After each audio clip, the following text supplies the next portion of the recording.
All right, back for another beer review, and today I'll be reviewing yet another beer from the Other Half Brewing Company, and they're out of both Brooklyn and Rochester, New York. And this is their double dry hopped Southernhopalistic. So they're calling this an IPA that comes in at 7.4% alcohol by volume. No IBUs listed. Time of review, this can is just under 3 weeks old. So full disclosure, I've had this one before. This is actually one of the first Other Half beers I ever had about 2 years ago, and I really enjoyed it. They're using nothing but Southern Hemisphere hops in this one: Motueka, Nelson Sauvin, and Wai-iti hops. And I remember enjoying this one. I think I gave it a 4 out of 5 on Untapped. It was pretty good and quite unique. You know, the white grape, gooseberry, passion fruit, white wine like characteristics, lemon lime. It was all over the place in a different and unique way, but I enjoyed it. So when I saw that they were releasing this one again, and I went to Other Half, I was like, hey, I should probably grab some of that. So here we are. Anyway, let's crack this one open and get it into a glass. I really like they're paying homage, tip of the cap to Outkast. Usually Other Half, a lot of their beer names have influences from hip hop, so pretty cool to see that as well. So let's give this a pour. All right, we'll go like that. We'll go a little bit higher here. Let's say it's like that. I have to leave a little room for my my sniffer. I really like the can, just very simplistic for a lot of, just very simplistic. Anyway, not that I love using this glass, but not the greatest to like show on camera, but you can see the bottom here. And this is what I remember about this beer. It definitely is darker. It has this like really darker orange honey, not orange honey, darker orange color to it. And it's very murky and turbid. Has about a 2-finger, very creamy, fluffy looking head to it. Looks awesome. Yeah, it's about a finger and a half actually. Let's get a nose. Yeah, very dank and herbaceous, but lemon lime for sure. White grapes, yes. Passion fruit, little bit of like crushed pineapple. Yeah, it smells refreshing. Honestly, it just smells refreshing.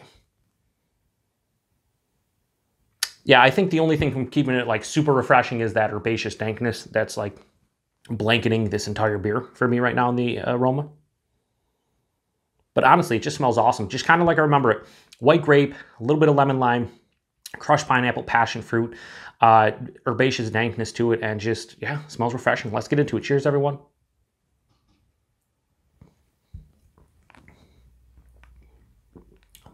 Yeah, this is nice. Yeah, it's quite unique too. Not as unique as it was 2 years ago to my palate, just because a lot of breweries are using Motueka now. A lot of breweries are using Wai-iti. I shouldn't say a lot. There's a decent amount. And Nelson's been around for quite a while, but it still has really nice characteristics to it. And this beer is very drinkable at 7.4%. Body on this one, medium to higher side of medium, so it has a little bit heft at 7.4, which is awesome to see. The mouthfeel is what Other Half does best. It is soft, smooth, and just luscious, creamy. It just has such a nice mouthfeel to it. Man, listen, Other Half's mouthfeel's top notch almost every single time, and this is no exception. The taste, I remember maybe being a little bit more bold and impactful and like punch in my face, bombastic. Shout out to Paul over at PA Brew News, just like in my face, like flavor wise. This one's a little bit more subtle and dialed back. I'm getting more lemon lime in the taste. Passion fruit, white grape. There is an herbaceous dankness that's kind of omnipresent.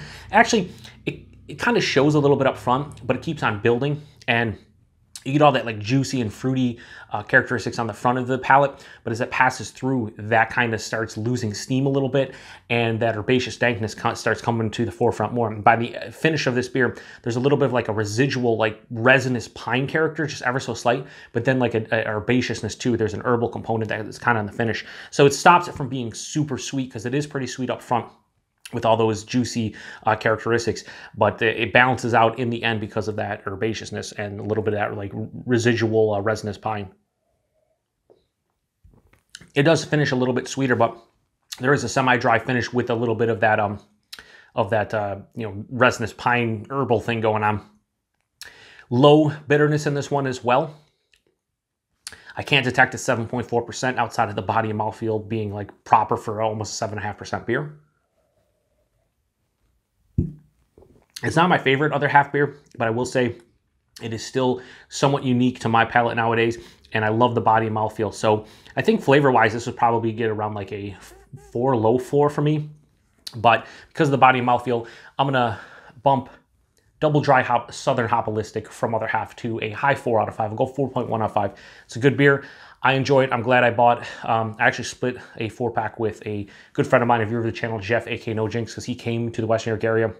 We hung out at Other Half and Mortalis, and we split a bunch of 4-packs. So I grabbed 2 cans of this, and I think he did as well. I like it. I don't think it's anything mind-blowing. It wouldn't be the first Other Half beer I'd grab to, you know, present to someone and be like, try Other Half.